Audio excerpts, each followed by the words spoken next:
Alright, first off, sorry about the sound quality. You're on my dashboard. Probably doesn't sound too good, but I feel like this is a good time to actually like speak, so I'm going to speak. It might fall off and I might have to catch you a few times, but that's it. Alright, I feel like I have a lot of explaining to do because I have not put any of this information on YouTube. I've put some of it on like Instagram before and a little bit on Facebook, but I haven't really gone in depth about kind of what's going on. So if you're wondering, I am in the vehicle and I am driving home currently. I'm driving back to Hampton because I have a doctor's appointment tomorrow morning and I need to get some things checked out. And I'll leave it at that. Like, that's why I'm in the car, that's where I'm going, but I need to explain just a lot, just everything. So just sit back, relax, and enjoy this explanation. Alright. Around this time last year, actually, I would say it was probably November, because it was starting to get cool out. It wasn't like freezing yet, so I'm gonna say like November-ish. This is when I was still at Nutrition Corners. I was running one of the stores, and I was working pretty intense hours. Like, I was open and closed multiple times a week, which were 10-hour shifts, and I was working a lot, but I felt like I could handle it. And so I remember this day so vividly. I was working an open and closed shift, and that morning I drank a America Energy, which has about 200 milligrams of caffeine. It's nothing dramatic, like, it's fine. So I drank the America Energy, and the day was going great. Like, I was doing things around the store, all was well, and like the afternoon, kind of evening rolled around. I would say it was probably like 4, maybe 5 o'clock. I still had, you know, a few hours to go. I think we were closing at 9 o'clock then. So, I mean, it was like a 10-hour day. Like, it was a pretty long, draining day. And so, like, 4 or 5 rolls around, I'm like, alright, I'm feeling it. I need to get some more caffeine in me because I gotta finish out this day and I still gotta drive home. So, I'm like, here's my first mistake. Bang came out with a new flavor, and if you know me, I despise Bang. I think they're awful and trash, and I will never ever support them. But I remember them coming out with some flavor. I can't recall what it was, but I was very intrigued by it. So I was like, just do it. So I open up the Bang, I start sipping on it, and I mean, I'm probably like a quarter of the way through with this Bang, and all of a sudden, my chest is so tight that, I mean, it feels like I was annihilating my chest the day before. Like, I was in the gym and I had like a 5-hour chest workout. It was awful. It was like the worst pain, well, some of the worst pain I've ever been in. And so I'm sitting there, and now it's getting hard for me to breathe. And I've had anxiety my entire life. Like, I know what an anxiety attack feels like, and I'm thinking in my head, like, either this is a really, really bad anxiety attack, or I am genuinely having a heart attack. And I honestly, like, I considered I was having a heart attack. Like, that's how much pain I was in. That's like the level of breathing I was at. And so I'm sitting there, and I finally am able to kind of control my breathing to where, you know, like, my chest is subsiding a little bit. So I immediately throw away the Bang. And I'm thinking that's like a big like factor in this. Is like, I never drink Bang. I'm thinking it's just causing my anxiety kind of spike, and like all of these things are happening. I'll be fine. I throw the Bang away. I drink a ton of water, and I get home that night, and I'm like, I'm just gonna go to sleep. So I get home, I eat dinner, I go to sleep, I relax, you know, this and that. And the next morning, I wake up, and my chest is killing me. I mean, it feels like I slept on my back and a 300-pound man sat on my chest the entire night. And like, I could breathe a little bit better the next day, so I'm like, Jesus, like, it must have just been a really, really bad anxiety attack, and my chest just hurts from having to like rapidly breathe. So I'm thinking that, I go to work, again, it's another 10-hour day. So I'm like, I need to chill probably on the caffeine today, and I drink, I think maybe half or a full America, but that was it. Like, I definitely didn't hit the max that I hit yesterday, and I was still feeling, you know, just kind of beat up. Like, it's fine, like, it's gonna go away. I've dealt with this before. And so the next day comes, I work again. Thankfully not a 10-hour day, so I just lay off the caffeine, and like, period. I'm like, I'm not gonna drink caffeine, I'm not going to the gym, like, I'm gonna rest my body, something's going on, let's just figure this out. And so the following next few days, I'm like, it's just like the pain is just increasing. So I finally tell my mom, and I'm like, Mom, something's wrong. Like, I honestly may have had a heart attack at some point this week. And so she thinks, so I explained to her, you know, what I drank, what I've ate. I tell her every little detail. She's like, I think you may have overdosed on caffeine. And I'm like, you know what? That honestly does make sense, because I have been pounding down caffeine. I'm drinking different sources of caffeine. I get it. And so that next week and a half, I slowly wean off the caffeine to where I'm completely none. Like, and let me tell y'all, all you little caffeine addicts, caffeine withdrawals really, really suck. Like, it's a headache, your body's like shaking. I mean, it scared the life out of me. I was like, holy blank, like, what is caffeine doing to me? So I lay off of it. And nothing's really changing, and I'm thinking, okay, things take time, but nothing's progressing. And I feel like there should be at least some progression within this. And another week goes by. And at this point, every single day, I mean, I'm laying with a heating pad on my chest. I'm bundled in a ball. I'm in so much pain. I can't breathe. Like, everything just hurts. So I finally go to the doctor. They run an absurd amount of tests on me, and nothing came back unusual.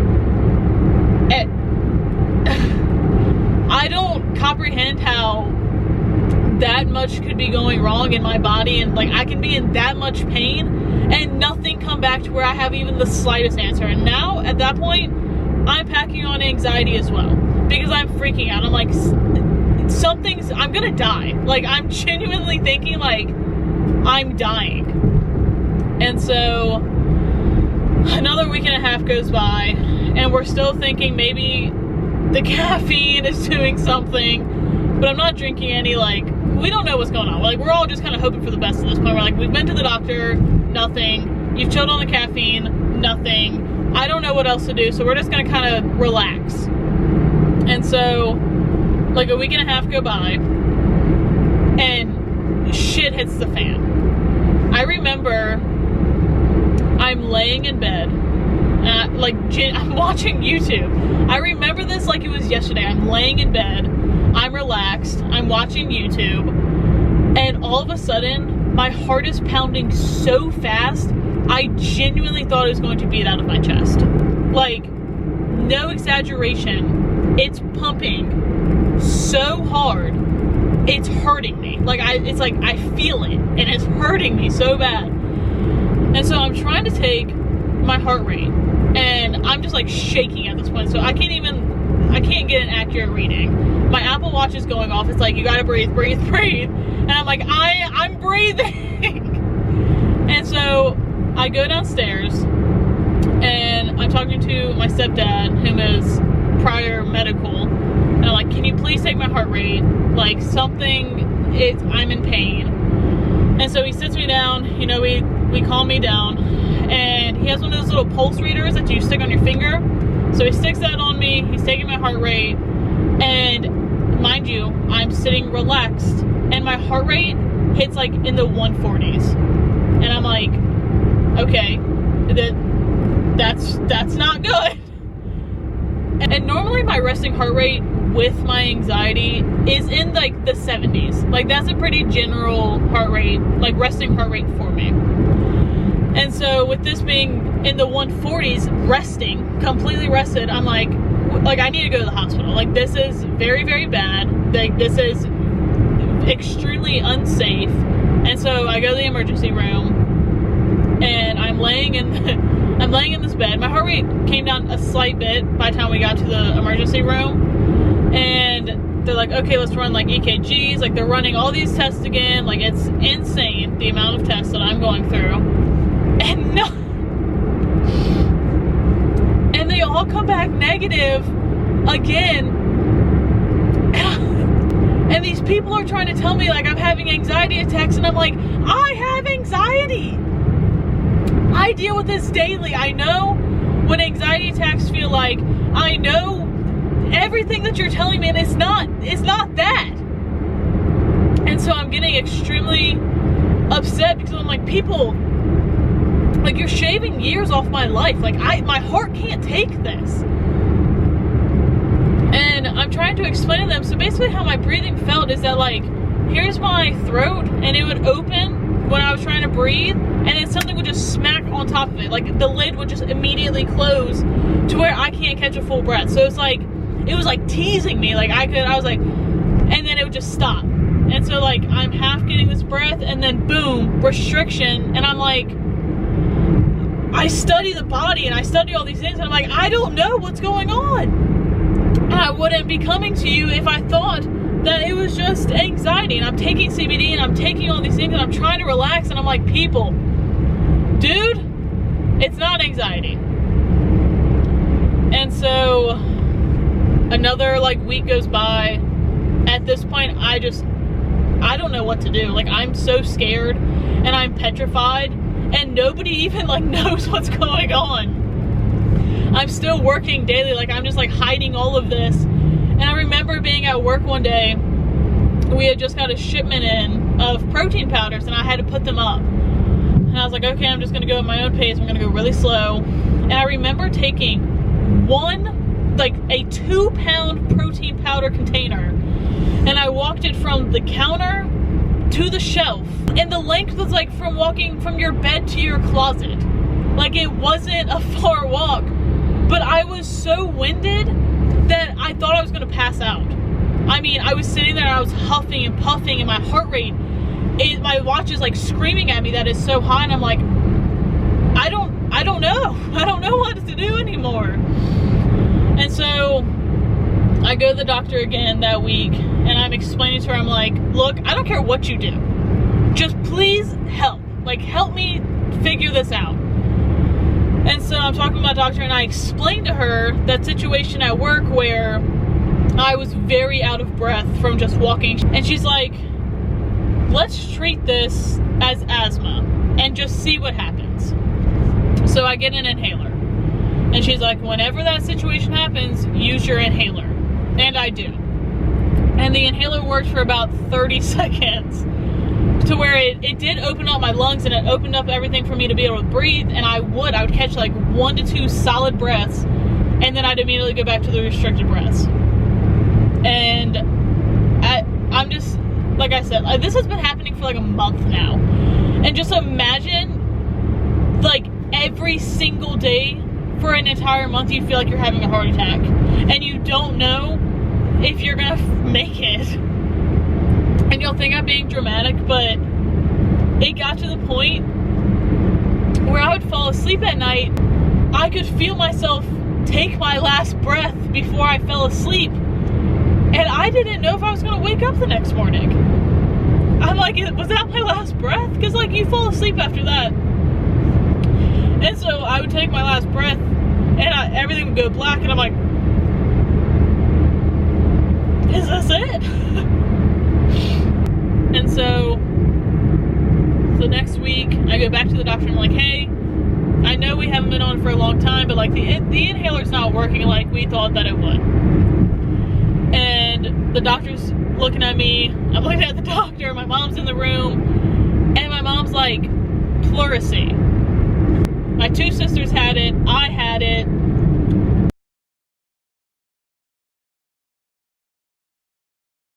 And I'm at work again. And I just start crying. Like, I walk to the bathroom and I sit on the floor and I'm just bawling my eyes out because I'm like, I can't go through that again. Physically, mentally, like, I'm not gonna survive it. And I know that in my heart. And I'm like, is this how I'm going to go? Because I thought that things were well. This comes right back. I'm in excruciating pain every waking second, and I can't take it. And so I go back to the doctor, and she's like, Morgan, just hear me out. We're going to treat it one more time. And so I go through the treatment again, and it works. I was like, okay, it's done. We're done. life is good. And I would say probably like 3 weeks to a month later, I am back at work. Nutrition Corner, I'm blaming you for everything, basically. No, anyways, I'm at work and I bend over to pick up a box. And I'm a personal trainer. I lift with my legs, you know, I do everything properly. And so I'm picking up this box, and as soon as I fully stand up, instant pain in my back, and I'm like, oh boy, what have I done? And basically, to sum it up, how I see things is achy pain, you're gonna be all right. Put some heat on it, stretch it out, you're gonna be all right. Sharp shooting pain, you're probably in for something. And it was sharp shooting pain. And I was like, okay, like we're just gonna rehab it. You know, I probably tweaked something, I must have not picked it up right, blah, blah, blah. And so a week goes by, and it's just like, the pain's just getting worse. And I'm like I'm rehabbing it, things shouldn't be getting worse. So I just completely take off from the gym. Because let's not forget, when I had pleurisy for like a month and a half, I was definitely not going to the gym. 140 heart rate resting definitely does not need to be elevated by working out. And so I had just got back like into the gym full swing after pleurisy. And that was even like, I waited another solid week and a half to get back into the gym. And so I knew that my back wasn't hurting from the gym, and I really didn't think that one box like took me out. It just, how I picked it up, the weight of it, like just none of it was really making sense. But regardless, I was rehabbing it, and like I said, it just progressively got worse. And it basically felt like somebody took the sharpest knife that they could possibly find, shove it into my back, twist it a few times, and then just leave it there for the day. Like no matter what I was doing, this sharp shooting pain was happening.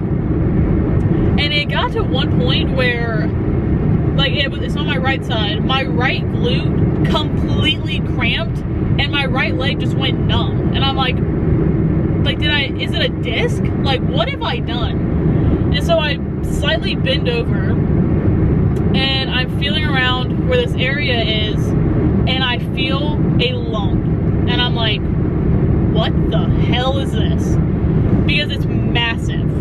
And I had never felt anything like this in my body. I'm like, is this a knot? Is it a cyst? Like what? Just what is it? And where it's at on my back, I'm assuming it was like pressing into my nerves.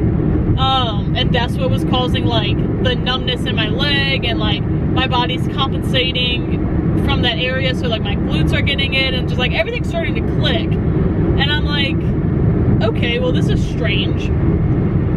And so again, my poor stepdad, I walk on down to him, and I'm like, can you feel this? Like, what is this supposed to be? And he also thought maybe a knot or a cyst, and I'm like, okay, well we gotta do something about it because it's huge and it hurts extremely bad.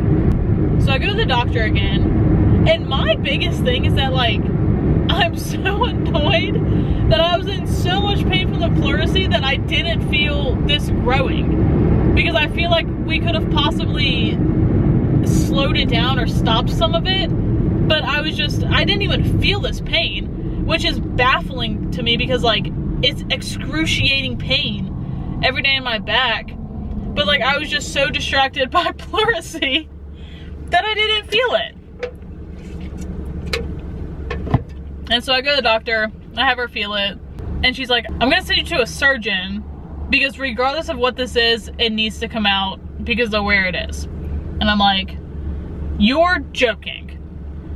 So another month of no gym, because if you didn't know, trying to get surgery takes forever.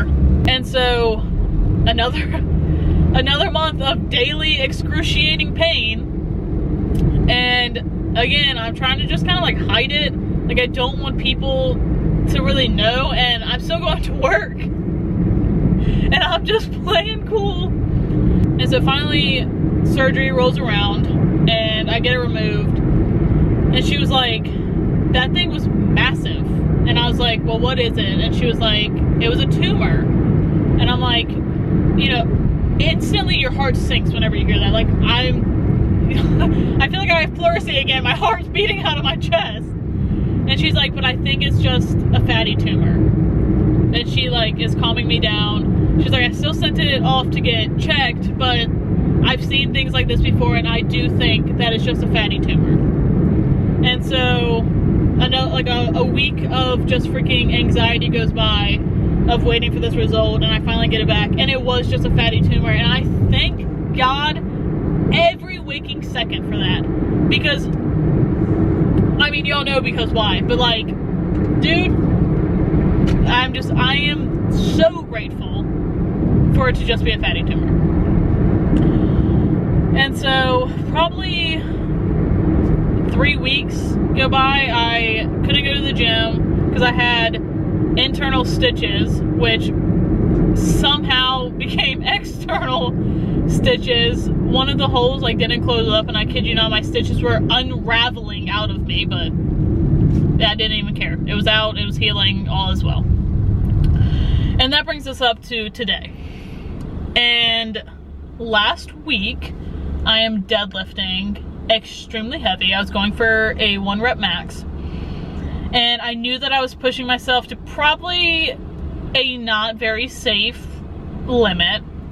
And so I do my 1 rep max, and my back feels a little strange. And I've actually posted on my Instagram, my story, I posted a poll, and I was like, does anybody else's back hurt when they get a back pump? And everybody, minus like 2 people, so these 2 people might want to go get checked out, but everybody voted no. And I'm like, alright, it's just me. And like a week goes by, and my lower back starts to hurt. And I'm just thinking in my head, you idiot, you pulled something. I knew you shouldn't have gone that heavy. I knew you weren't ready for a 1 rep max. Like, your ego got the best of you. Now you're just, like, sucks for you. And I felt back there, actually in that same spot, to make sure, like, scar tissue wasn't kind of affecting this. And I didn't feel anything, so I was like, it must just be a tweak somewhere. Well, another week goes by, and I'm like, okay, you've been babying this thing, you're rehabbing it, like you're doing everything you know, and it's still killing you. So another week goes by, and my right glute, which is, it's on my right side again, it's cramping up, and my right leg goes numb. And I'm like, oh my gosh, like what if I like pulled a disc or something out? Like what if it's, you know, like my spine is too, like what if I really jack this thing up? And those are like my first thoughts, and I'm like geez Louise, I can't do this again. And so I bend over again trying to feel for a disc, and I felt a lump. And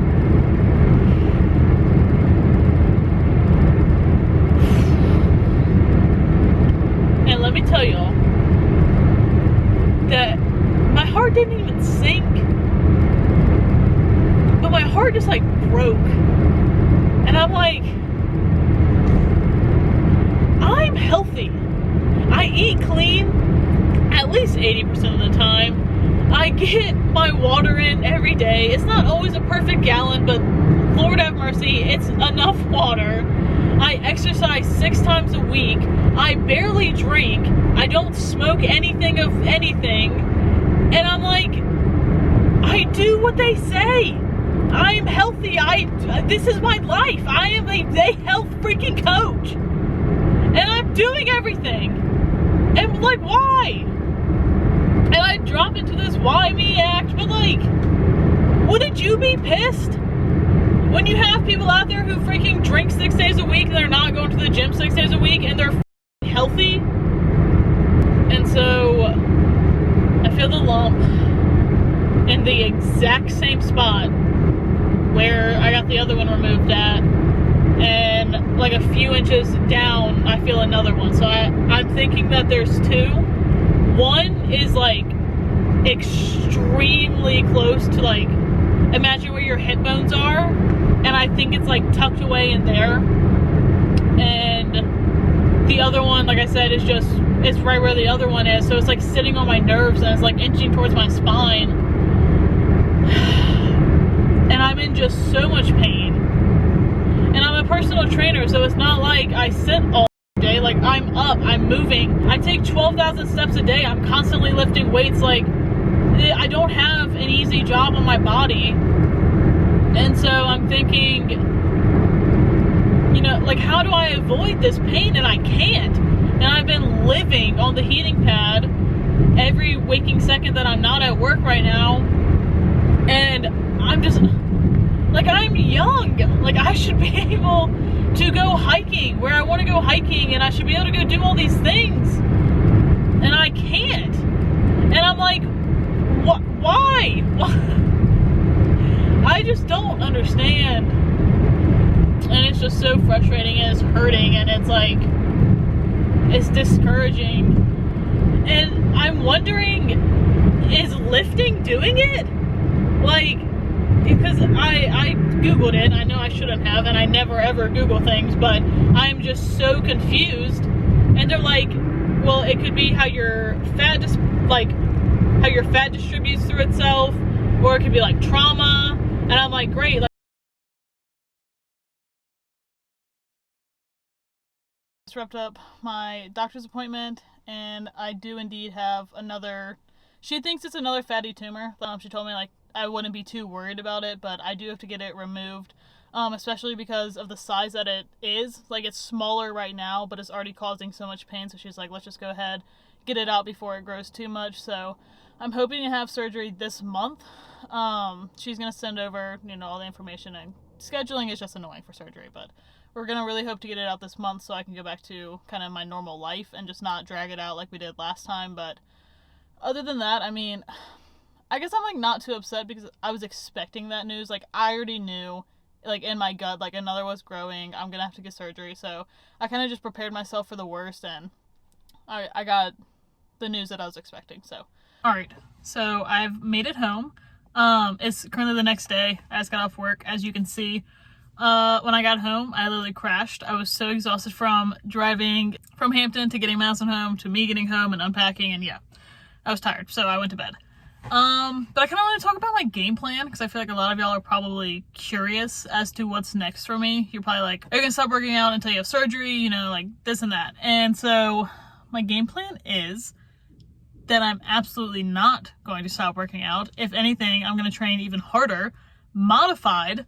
So essentially, like, the main pain of all of this is when I bend over. So if I was going to bend over to touch my toes, I get a shooting pain in my lower back, and it's like, it's unbearable. It sucks. So I'm obviously not going to be deadlifting. Like, there's no way that I'm going to deadlift, but I think that I could still do, like, RDLs, and I think that I'll just be able to kind of, like, control that situation. Definitely not doing, like, heavy bent over rows, or just, there's a lot of modifications. Leg day in general is gonna suck for it, because it's just, like, hip thrusts hurt, like, RDLs will probably hurt, let's be real. But putting, like, any pressure on my back in general just sucks. I've already actually given up squats because of my back, like, not related to this, but my back just sucks. Like, it literally is the worst back that I could have gotten. But just because we're, like, facing a situation does not mean that we're just gonna give up on all of our goals and achievements that we want to hit this year. Like, that's the exact opposite of what I would ever do. So I want to do a series on this because I want to inspire y'all that just because you're facing something doesn't mean to give up. It means to adjust. Like, that's all it is. No matter what you're going through in your life, you push through it and you just adjust. That's it. No matter what in your life, anything, you push through and you adjust. So I think I'm going to call this series the marathon, because I'm going to take y'all up until surgery. Obviously I'm going to recover, and then I'm going to take y'all post surgery, just so y'all can kind of see, like, the difference in how my training will be. Also, remember that super long story I told y'all about Pleurisy? Well, long term, Pleurisy gave me chest spasms, and Maz and I were horse playing. She tried to convince me she could do CPR, and dear Lord, you would be dead. Hardcore. If Maz was like, I'll save him, dead, gone. Grey's Anatomy training is not actual training. Anyways, so we're like horse playing. I'm like, do CPR on me right now. Well, she was like pushing on my chest, and it caused a spasm. And so I haven't been able to breathe since Friday. It's currently, I think, Monday, where it's one day. So my heart rate's been at like, my resting heart rate has not dropped below 90. And I can't breathe, but I talked to my doctor. We're all good. We got things going. So yeah, I'm dealing with chest spasms and a fatty tumor growing in my lower back, and we are not going to freaking stop training. Okay. Well, until the chest spasms, I'm going to stop training until those go away, because that's not safe. That one is not safe at all. My heart rate gets to like 150 walking up the stairs right now because of it. Anyways, we're pushing through and we're adjusting. I'm walking up the stairs. That's my workout. Yeah. So the series is going to be called The Marathon. And I'm really excited for it. I just want to teach you how to like push through things, you know, just keep going. So yeah, I know this video has probably been like very strange because I've been in the car the entire time that I've been in this video, and I know it was really long, and I just had a lot of explaining to do, and I had to obviously explain like why I'm doing the series and this and that. So sorry if you didn't love this one, but all the other ones are going to be fantastic for the series. And yeah, if you did enjoy it, even if you didn't, because I poured my heart out to y'all, hit that thumbs up button, smash that like button actually, hit the subscribe, ring the bell so you get all my post notifications so you do not miss this series, and I will see you on the next one. Peace.